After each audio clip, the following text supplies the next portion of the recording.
everyone. Welcome. Thank you for joining us today. My name is Bianca Collins. I'm the curator of public programs for the Fowler Museum at UCLA.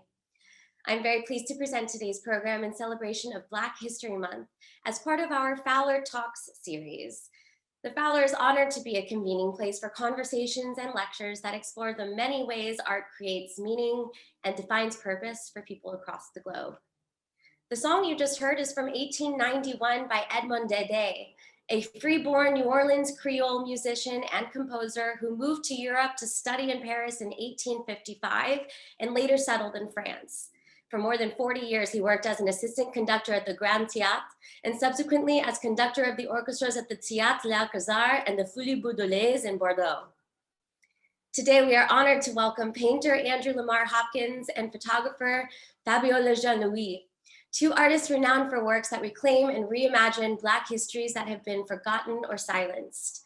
Following a review of their work, Fowler's Curatorial and Research Associate of Haitian Arts, Katherine Smith, will moderate a conversation with the artists about the influence of Haiti and New Orleans, Black glamour, gaze, and identity, and the artist's personal stakes in changing historical narratives to celebrate Black bodies. Before we get going, a little bit about our guests. Andrew LaMar Hopkins paints meticulous, lush, minute depictions of 19th century interior scenes and architectural set pieces based on the histories of free Creole people in the antebellum American South. In 2020, Hopkins mounted a solo presentation entitled Créolité at Venus Over Manhattan in New York. It received coverage in the Wall Street Journal, Artforum, and New York Magazine, among other prominent publications. Hopkins currently lives and works between New Orleans, Louisiana, and Savannah, Georgia. Fabiola Jean-Louis is creating an ongoing series, Rewriting History, which consists of period paper gowns, painterly photographs, and Polaroids. The project was shown as a solo exhibition at Smithsonian Affiliates du Sable Museum of African American History, Allen Avery Art Company, and Andrew Friedman Home, receiving critical acclaim. Jean-Louis was accepted into the highly sought after residency at the Museum of Art and Design in New York City, and in September 2019 at the Lux Museum in San Diego. Her works have been featured in Elle Decor, Chicago Tribune, ArtNet News, Hyperallergic, The Haitian Times, and many other publications. If you have any questions during this program, please utilize the Q&A function found at the bottom of your Zoom screen. You can submit and upvote questions that you would like to be considered to hear answered at the end of the program. In order to see both of our guests during the visual presentation, once the screen sharing begins, I encourage you to click View Options at the top of your screen and then select Side-by-Side mode. Okay, that's enough from me. Over to you, Kathy and Fabiola. Hi, thank you, Bianca. Thank you, Bianca. Can we go ahead and share screen and see some of your images? And Fabiola, would you mind maybe starting us off by talking about how you got started making photographs? So while I was in a pre-med program, I picked up photography as a way to have some sort of therapy. And I stumbled across conceptual photography, and I started experimenting with levitation and different magical effects in photography. And from there, I gravitated to making my costumes and then, finally working with paper. Wonderful. So let's take a look at some of the images to start off with. Oh, there we go. Could you tell us a little bit about this series? Which I think is one of your more recent series, correct? Yeah, so originally when I started rewriting history, it was just a collection of painterly pieces that were in color. Eventually, but every time I shot those images, I would also think about these subjects as real living people and capturing Polaroids of them. So Polaroid is another love of mine. So what I started doing was also capturing them in Polaroid. And eventually what happened was I saw there was a way to merge Polaroids with the painterly images in rewriting history. And so when I exhibited the work at the Andrew Friedman Home, it was two beautiful galleries of the painterly in color pieces with these Polaroids, really to give the viewer the feeling that, you know, it's one thing to look at these images in color and see the paper dresses and maybe get caught up in the fact that it's all paper and these colors that make you feel good, but to not lose the essence of the story that I was telling, which was about Black women, injustice, and trauma. And so the Polaroids really serves to help drive that message in. That's amazing. Could we see the next image? So these are the images that were in the main room and in the main gallery for the exhibition. In total, there's about, I would say, 13 images now in the Rewriting History collection. And so as you can see, what I was saying before was, yes, you can see these messages and these stories that I'm telling with these pieces. And they're a hard hit enough, you know, or a hard pill to swallow as it is. But I started noticing over time that the viewers would have the message, but then they would also be caught up in this really nice and soft area. So I needed really to drive in something that was more real, to bring these subjects alive, which is why I added the Polaroids to it. Interesting. It feels almost like working backwards, like Yes. dressing it up and stripping it down. Yes, and honestly, something, and good point, because it's something that I could have only learned through the process of making this collection. There's only so many things that you can think of beforehand in a body of work. Everything else really develops as the work develops. So this was something that I learned just watching the work exhibit at the DuSable Museum and any other place, is that I really wanted even more of a deeper receiving of that message. Can you speak a little bit about the titles and something you said about sort of almost sneaking a message in there, sort of drawing the viewer in with something so lush and colorful and beautiful, and then slipping a message in there? Sure. So I always use the title also as part. So everything that I create is part of the story. So it's not just the imagery, but it's also the titling. So the title will help either tell the viewer what the piece is about, or it will purposely try to confuse the viewer, if you will, and have them, you know, think about the work even more. That's done on purpose. So all of these pieces that we're looking at right now really speak directly to what the story is about. There's no real confusion intended for them. One piece in this lineup that I see that people often have a question about is passing. And this piece is a very interesting one because this is the first time in the collection that I used a fair skin model, who, by the way, identifies as a Black woman, and that's my daughter. So she really needed to be in this piece. And I started thinking about how Black people throughout time have had to make very tough decisions on how to survive. And one of them was really either choosing between your Black identity or your white identity, if you had one. And so that's what this piece is about. It's about being from two different worlds, but having to decide to choose a world that you don't necessarily want to be a part of just so you can live.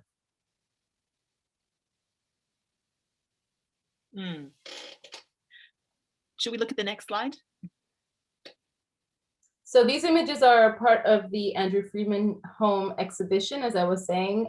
If anyone is in New York and has not visited this place, I suggest that you do when they're officially opened again. It's a beautiful, beautiful place that used to, that still looks like a mansion, really. And so side by side, the galleries were, well, they were next to each other, and that's what they look like, the image below. So this is the room where there were, you know, the Baroque room is what they were calling it. And then the room adjacent to that was where the Polaroids were. So the first image, we see the collar that we saw in the Polaroid where Akima was wearing it. And then their Regency dress is the dress that was worn in They'll Say We Enjoyed It. The riding dress actually has not been photographed with someone wearing it yet. And I haven't decided that I'll do that just yet, but we'll see. Not all the dresses have been included in the actual photographic body of work. Can you speak a little bit about the significance of working in paper and how you came to do that? Yes. So paper is, and I often say this, very special as a material.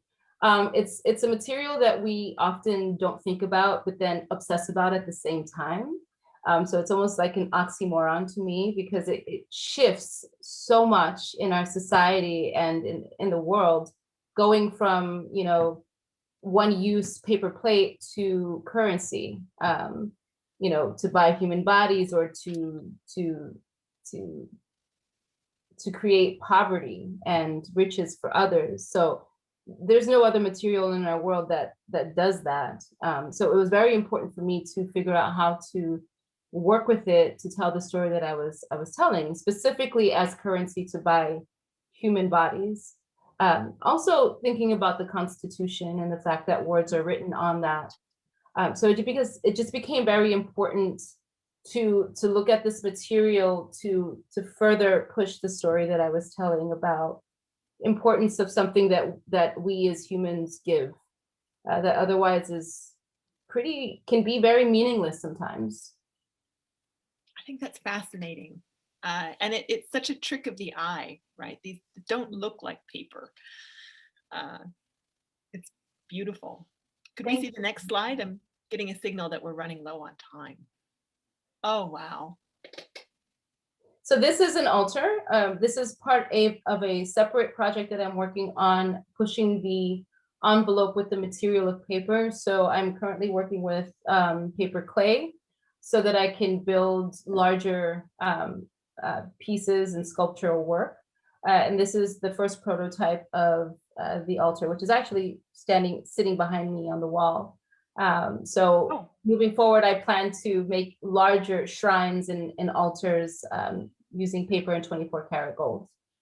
Wow, who is the figure at the center? Can I ask?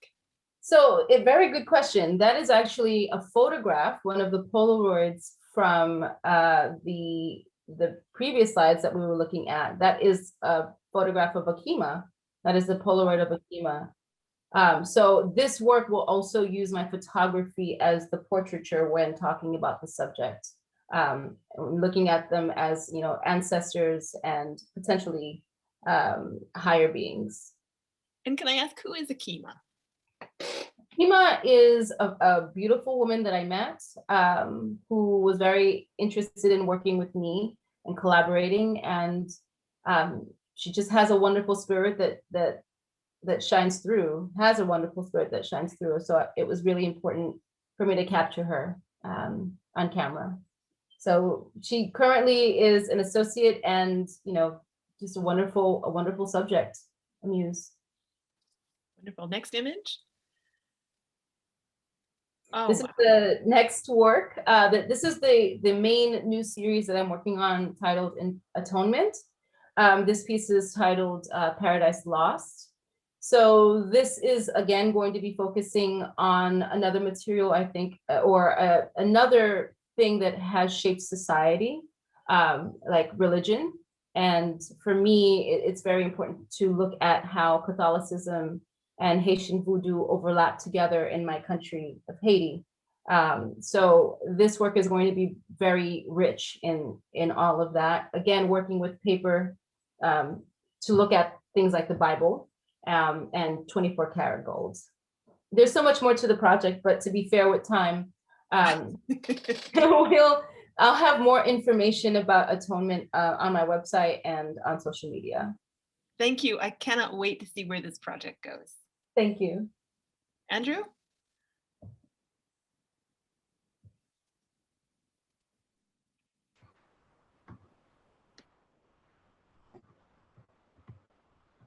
Hello. Hello. My name is Andrew Hopkins, and I live in New Orleans and Savannah, and I like to paint my favorite subject, which is, the colorful people of New Orleans known as free people of color. And these people lived prior to the Civil War during the time of slavery in Louisiana and in New Orleans. And unlike other free people of color in other parts of America, the free people of color of Louisiana achieved this wealth. They were very skilled people and became very prominent and somewhat forgotten about as history would go on. So I feel it's my job to kind of give a voice to these people. The first painting that we're looking at now depicts kind of the golden period of free people of color, which would have been in the 1830s. And the title of this painting is a Creole Boy of Color in the Salon of his Creole Cottage. And this is a race born in the salon, which we would call today our living room of his Creole Cottage here in New Orleans from the 1830s. And when we look at this room, we see this beautiful, rich colors. We see a mixture of various things. We see portraits on the walls, which in the 19th century, having a portrait or a painting was a symbol of wealth. If you look to the left of the mantle, you will see portraits of his parents, the white father below and his black mother above. Creoles were Catholic, and you will see a picture of Christ over the mantelpiece. They also mostly spoke French here in New Orleans, which was very different from other places in America, although Louisiana and New Orleans was an American place after 1803. So, and then we see locally made furniture. If you look to the right, you'll see a beautiful mahogany armoire. Lots of free men of color were cabinet makers. They made iron. They were builders. They actually built homes. They designed homes, but they made furniture as well. And if we look to the left, you'll see a beautiful mahogany cabriole leg table, which is inspired from French furniture. France was a huge melting pot of culture for the local people of Louisiana. So, so this painting kind of shows the wealth of free people of color in the 1830s, which was a height at that time. Next slide. So I mentioned earlier, the title of this painting is St. Joseph's Day Altar. And Creoles, both white and black, were very Catholic in Louisiana. And later on in the 19th century, we had lots of Italian immigrants to come to Louisiana and influence New Orleans. And St. Joseph's Day is a huge celebration culturally here in New Orleans that involves all of the people that live here. And this painting I did kind of to show that. If you look at the priest in the center, we have a priest, and then on either end we have altar boys, and one is white and one is black.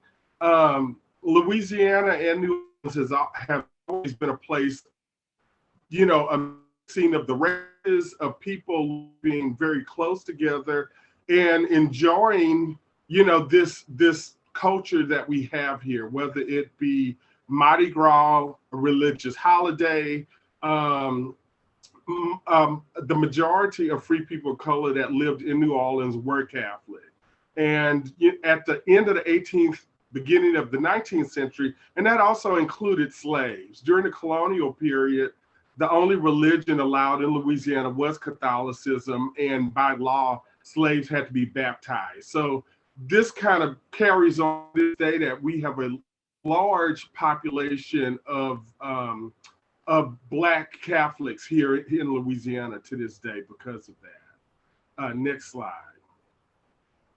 So this painting, which is titled When It's Sleepy Time Down South, shows a free family of color kind of on the balcony and in front of their beautiful Greek Revival house here in New Orleans. This side hall type house was very popular in New Orleans around right before the time of the Civil War. And again, a lot of free people of color were very prosperous. They sold and bought land, built homes, speculated in real estate, and became very wealthy. But, you know, during the period, this painting would be from the 1850s. As the Civil War became closer to Louisiana, various laws that kind of protected free people of color were being eroded away. In the earlier part of the 19th century, it was like more of a golden period. But as you get closer to the Civil War, it becomes difficult for Blacks to obtain their freedom. And various laws are being passed that, you know, if you free a slave during this time, they would have to leave the state. Free people of color that were limited in numbers of gathering together. You always had to have a paper on you to prove that you were free. And during these last 2 decades, right before the Civil War, a lot of these people will move away from Louisiana, moving to Mexico, moving to France, Europe, and other places for a better life. So next slide. So this painting, which is titled Vieux Carré, and Vieux Carré means old square, which is the French Quarter, the original city of New Orleans, shows a interesting street scene. And we see this beautiful stucco house in these bright colors. And we can see a white man on the balcony of that house. But if you look at the house next door, you see a Creole cottage, which was a very common house form here in New Orleans and Louisiana. And lots of free people of color built and lived in Creole cottages. And this free woman of color is sweeping the front of the sidewalk, which was, we call banquette in the Creole word for sidewalks in the 18th and 19th century. And then if you look in front of the main house, you see a white woman with a free woman of color who is a food vendor. She's selling her some pralines or calas. So, you know, not all free people of color had wealth. A lot of women were street vendors. They would have sold pralines, which is a wonderful sweet candy we have here in Louisiana, or they would sell fruit, vegetables, or even something called kala, which is a hot rice fritter that they would make at home and stand outside of a church or some kind of event to sell those to make ends meet and to make money. And this was a scene that you would have seen in New Orleans in the French Quarter throughout the 19th century, well into the middle part of the 20th century. You would have seen these women of color selling, you know, being vendors on the streets of the quarter. That was a common sight here. Next slide. So this painting, which you know we use to advertise this program, would be the golden period and epitome of a wealthy free woman of color. She is having tea in her home, and this speaks a lot. If you look at her, she's wearing this beautiful satin dress, which would have been quite expensive. You can tell a lot about a person, especially during this time, by what they were wearing. And what she's wearing would be the same counterpart of what a white woman of wealth would have been wearing at the same time. So it's winter time, and she has brought in these beautiful faience pots of citrus inside of the house for decoration and to keep out of the cold. But also, if you notice the beautiful pattern of the carpet, this painting would date from about the time period 1810, 1815, so 200 years ago. People had wall-to-wall carpeting, although it was made on 27-inch strips that would have been sewn together. and primarily used during the winter times. During the summer months, they would have taken those up because they were very expensive. So when we look at this painting, there's a lot of symbolism that shows wealth. You know, we see the imported pots for the orange trees that come from France. The carpet would have come from England. Beautiful silk dress that she's wearing in the latest fashion, empire fashion of the period, also looking back to France. And then if you look at the baseboards and doors, they look like marble and mahogany, but they're actually local cypress painted to look like that, which was very popular at that time, to have artists come into your home and paint woods to look like more luxurious materials. The attention to detail is just stunning. Thank you so much. So this painting, which is called Creole Kitchen, kind of is a celebration. You know, Louisiana is known for its food. And as you can see, when you look at this painting, we have a feast laid out on the table. We love to cook here. We have really unique dishes that are local to the area, gumbo being one of them. And gumbo is African word, the word for that the slaves brought over. In Africa, soups were very big, and so they brought this okra with them to make this soup. And then when it came to New Orleans, you know, people put seafood and items in it. This is a really unique dish to New Orleans and the French Caribbean areas that's kind of known. But also our love for partying and dancing. And if you look to the left, you can see this couple. They're enjoying life. You know, they are French, they're Catholic, they can dance, they can have a good time. And then on the other end, we see a woman seated with her child. So, you know, we have a mixture of wonderful food and just enjoying life, which started with our French and Spanish colonial, during the colonial period, and spills over to today. You know, we love to have a party and dance and have fun in New Orleans to this day, but this goes back, you know, I'm looking back to the past for this. Next slide. So, and then our last slide shows Marie Laveau, who was a free woman of color, who was probably the most famous free person of color in New Orleans throughout most of the 19th century. She was born in the early 19th century in 1801, and she was known as a voodoo queen here. She was a devout Catholic, very Catholic, went to mass every day, but also she had this you know, voodoo that was a part of her, that she was known for various ceremonies. And it's believed Marie Laveau's great-grandmother came from Haiti to Louisiana as a slave and became free. Marie Laveau's grandmother built a house in the French Quarter, which was a few blocks from where I live today. And Marie would later inherit this house. So, you know, by the early 19th century, you had generations of free people of color that had wealth that they could pass on.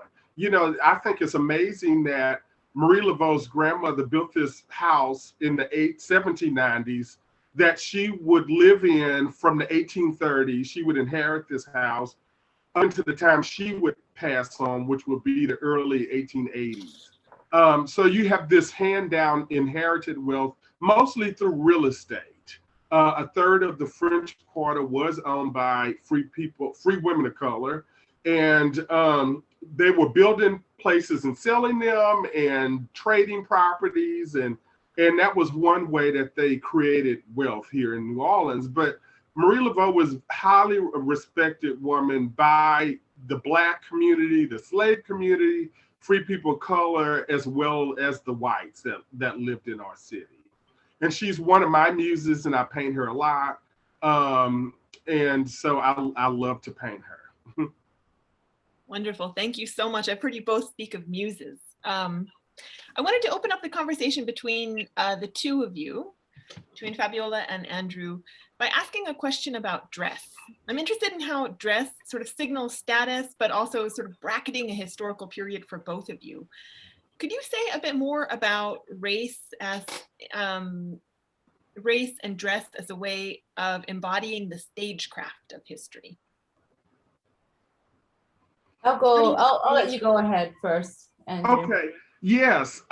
You know, in the nowadays, you know, we can look at people and you don't know if somebody has money or not, but that was not the case in the 18th and 19th century. And people dressed to their station. And, you know, slaves usually had one or two sets of clothing that they have to wear for a whole year. You have to, you know, when you looked at a slave, you knew this person was a slave by their dress, by the rough fabrics, by the fact that, you know, this fabric was patched up, as opposed to free people of color. And again, not all free blacks were wealthy people, but a great deal of them were in Louisiana. And they wanted to, you know, the ones that were wealthy wanted to be exactly dressed like their white counterparts. They had the latest fashions from France.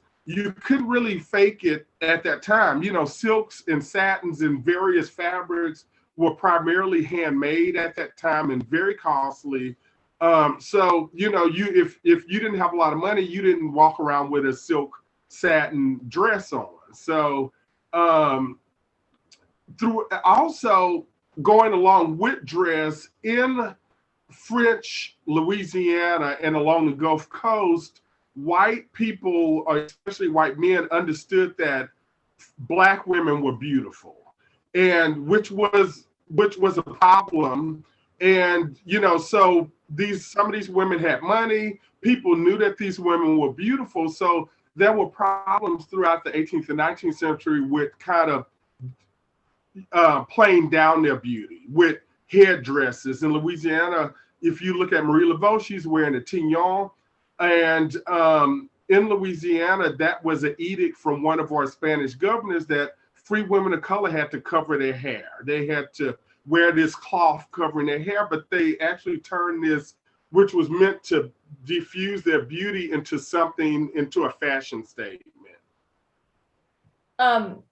With my work, period, whether it's rewriting history or the new body of work, Atonement, I am very interested in fashion in the sense that I find it very interesting how fashion is used to assert power or to speak for one, where that person doesn't have to actually open their mouths and say something. You can just look a certain way and know that society at large is really going to judge you and believe a truth or perceive you in a certain way that may not necessarily be deserving. And oftentimes it's not. So in my work, it's really important to peel away the illusion of power. And really, that's oftentimes what it is. There are, yes, of course, people who do have money and can afford to dress a certain way. But there are many more people who don't. You know, some of them are sleeping on beds that are on the floor with no frame, but when they leave their house, they're dressed down to the nine.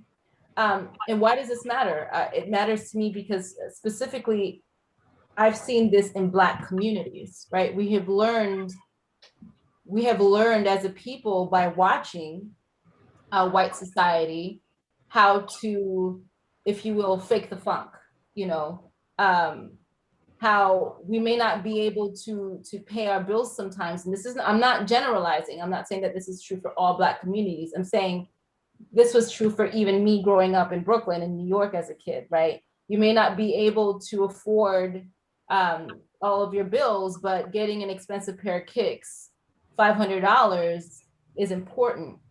And it is important because it means that society really is going to start to see you and treat you a certain way based on the way that you're dressed. All of that to say that it becomes very important to me as a thinker and an artist why is that? Who were we studying, and where did we get that message from? Because it's very important. And the answer clearly is fashion.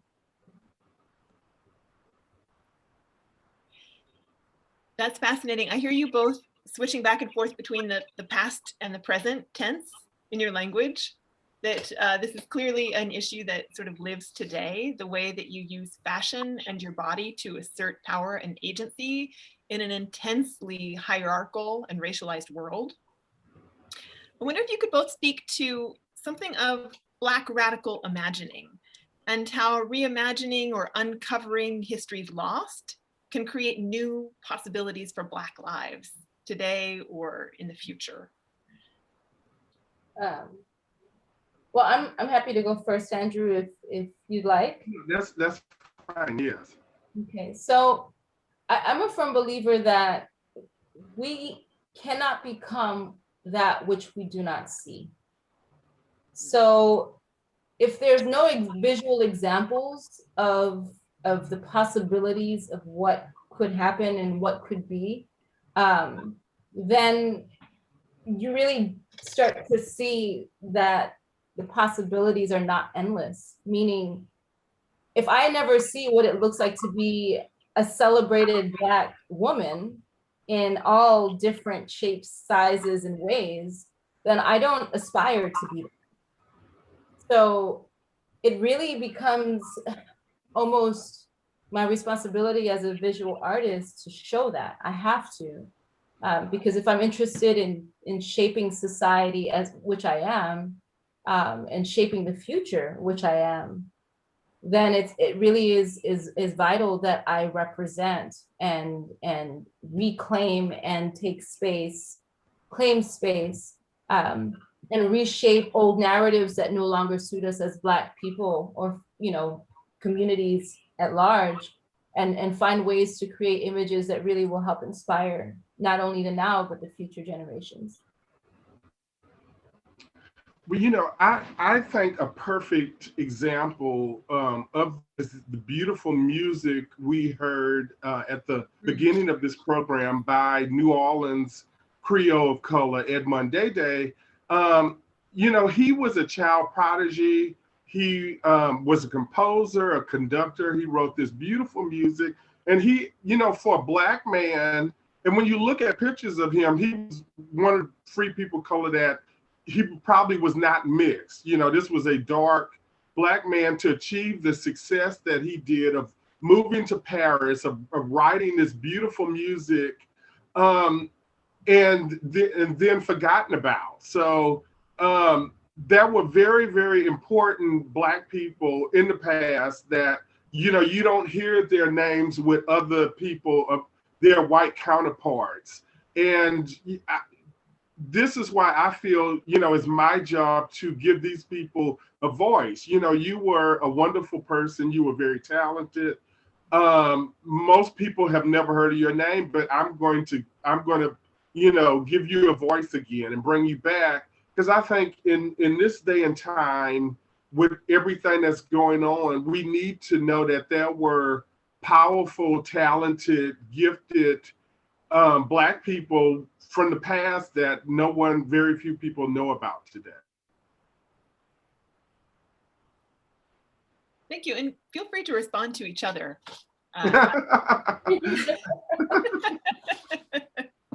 Good point.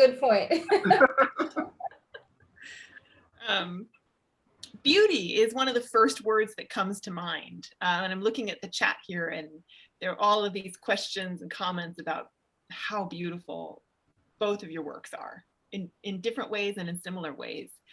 But I wanted to ask something about the figures within both of your works. I think that the gaze is very important. Where the figures are looking, what are they looking at? And to me, it sort of signals in both of your works that there's an awareness of beauty within the represented worlds that is not just about sort of displaying beauty to the external viewer, to the audience.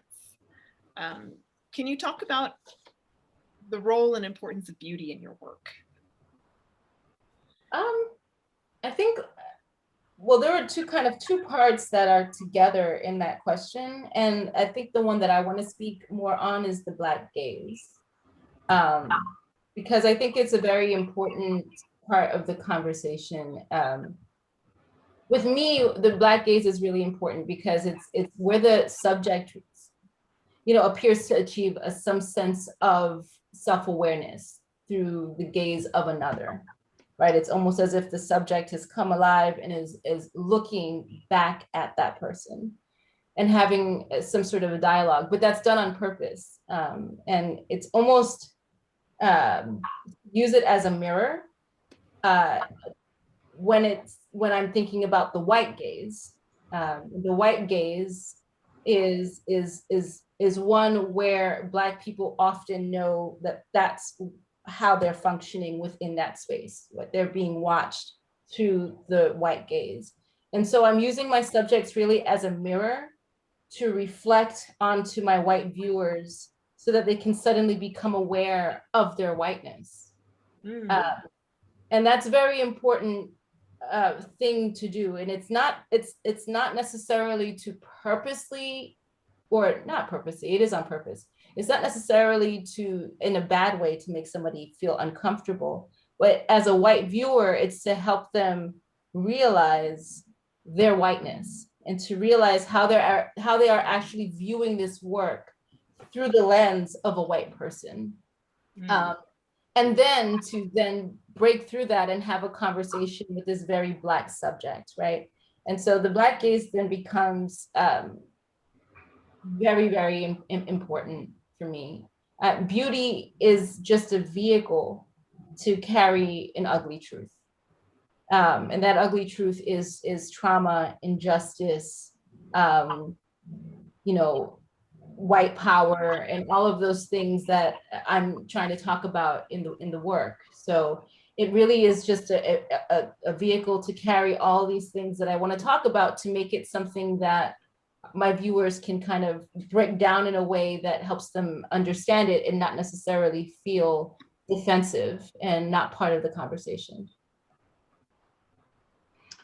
And with a lot of my work, you see in the Blacks in my paintings, you see confident people and you see kind of happy people. And for years, I didn't understand it until not too long ago, but for years, people, the number one thing they said about my paintings were, when I see your work, it makes me happy. And I didn't know what that meant, but now I do. And, if you, one of the paintings I talked about, which was Creole Tea and Light Refreshments, shows this beautiful, elegant woman in this interior.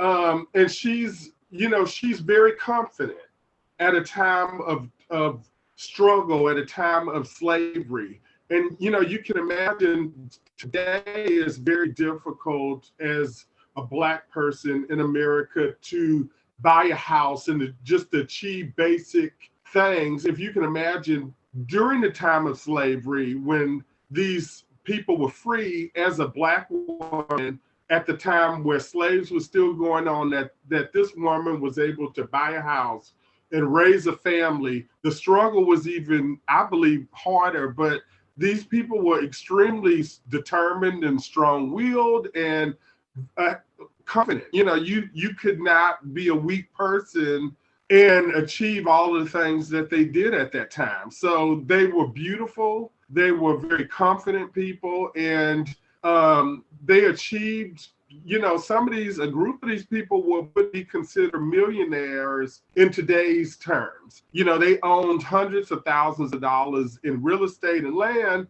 at that time, which would be millions today.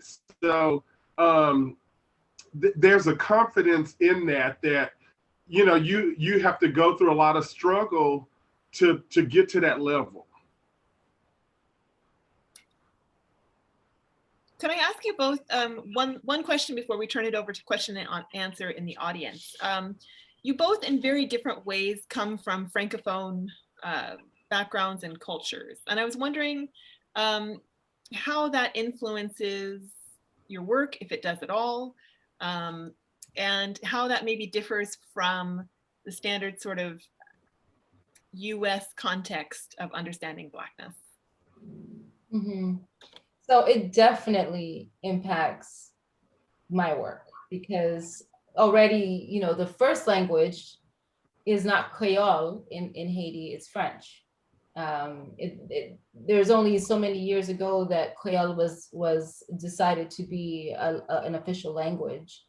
And so French really was the language. And so European culture really is intertwined in my country, in the culture of Haitians. So, and I say that because it's almost impossible to separate them when talking about my Black experience as a Haitian artist.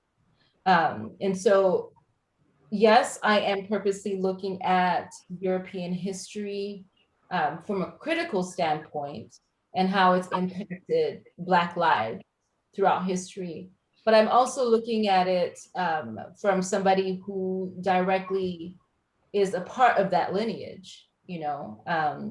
My father is Black, Cuban, and French as well. So my parents only spoke French at some point in the household. So it's just very intertwined in my identity as a Black person. But then generally speaking, I find that that's true for most Black people. We are intertwined with so many things, whether it's French or something else. Europe really has impacted how we experience or exist in even America today. So it's a very important part of the history that we need to look at. Yes, and I was born and raised in Mobile, Alabama, which was a sister city of New Orleans, and actually older than New Orleans, but founded later on. The same French people will find the city of New Orleans. So, and I had a French ancestor that came from France, mixed with slaves, and then that's the white side of the family died off, and the Black side ended up owning this land that belonged to this French ancestor, and they're still there today in Mobile or below Mobile in a place called Mont Louis Island. But the whole Gulf South has a different history from the rest of America because of the French, the Spanish, and being.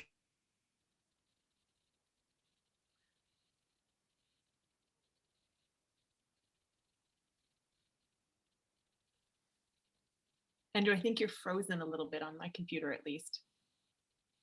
Yeah, I think he's frozen. It's just a whole nother thing. And when it comes to free people of color or Black people or the mixture of the races, the rest of the South, this is something that was done, but you didn't talk about it. Whereas in along the Gulf Coast in Louisiana, this was a very open thing where Blacks and whites lived together. It was not a problem, and some of these outsiders kind of came, to visit, and oh goodness, interracial couples are living together 200 years ago. So, even to this day, that these free people of color spoke French, they were Catholic, they were very different from other Black people in America. And the descendants of these people, white that still live here, in the 19th century, when we were American in 1803, these people still looked to France.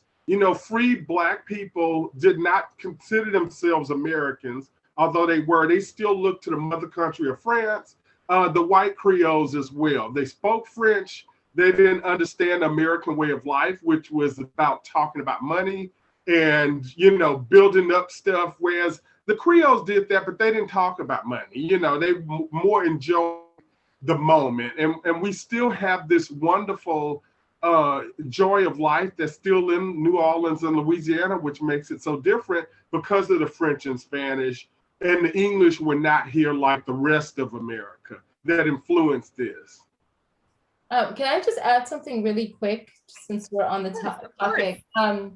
I think that also looking at European culture and history, it helps me uncover how Blacks throughout time have really found ways to still practice traditional African parts of their identity and culture, the things that were actually able to sustain time, right? To survive the time. Whether it was song and dance or practices like voodoo religion. I think that in order to really look at how Black culture and people have evolved and figuring out a way to hold on to their Black identity, it really is important that we look at that European culture and history and the white gaze as well. How do we function within that space? What have we done throughout history to maintain some sort of identity still, the Black identity? And by the way, the Black identity is more than one thing. It's so many things. But only through looking at that can we really look at the strength and the power of what has survived throughout time. And then also to look at how those things have overlapped and how how compromise has happened to coexist with each other. That's wonderful. We only have a few minutes left, but I'll try and take some questions from the audience here. I'm getting a question about what kinds of research or sources of information do you guys draw on for your work before beginning? Okay, I'll go first. So I was, as a small child at the age of 10, I was always in the library researching things. During that time, I stumbled upon Free People of Color because I thought, it was just slaves. And as I got older, I was a tour guide. I always volunteered at house museums, at museums. I was a tour guide in the French Quarter giving history. And throughout the 18th and 19th century, when a person would die, notaries would come in and make an item of everything that was in a house. So, and that was for Black people as well as white. So we know a lot, a lot of the, there's buildings still standing built by Free People of Color. Of course, there's no original furniture, but through these notaries and we know, when somebody died, what type of furniture they had. I mean, they was detailed they would go inside of a drawer and say she had 3 gloves, a piece of furniture was old as opposed to new, something was damaged. So through these inventories is how I research my work to do my interiors. For me, I use a combination of museum catalogs when it comes to the dresses and shoes and anything pertaining to fashion. Usually my main go-to is museum catalogs. I also have several books on pattern making. So there's a lot of fashion text in my library. There's a lot of books that I look at pertaining to Haitian history and history where Haitians came from Haiti and were here in America, and how Haitian history overlaps with American history. So there's a lot of that research happening right now for the current ultra work that I'm doing. Also, there's a lot of science. I use science in my work. So there's a nice range of different things.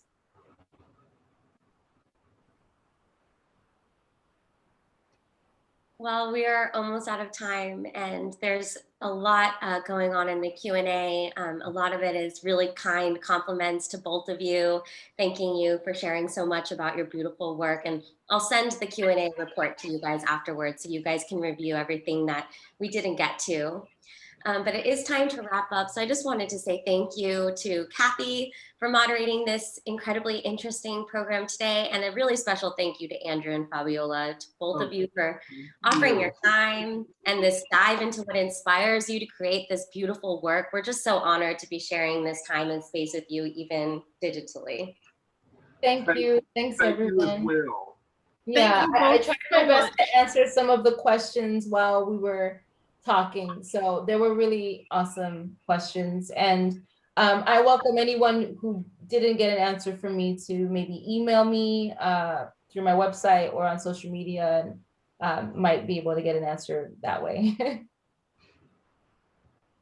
Thank you very much to everyone who joined us today. This program has been recorded and it will be archived on our website and on our Instagram for you to revisit and share. We'll also email you guys a link when it's available. We hope that you'll join us again next time. You can find information about our next program on the closing slide. Thank you, everyone. Have a great day. Thank you. Thank you. Bye. Bye.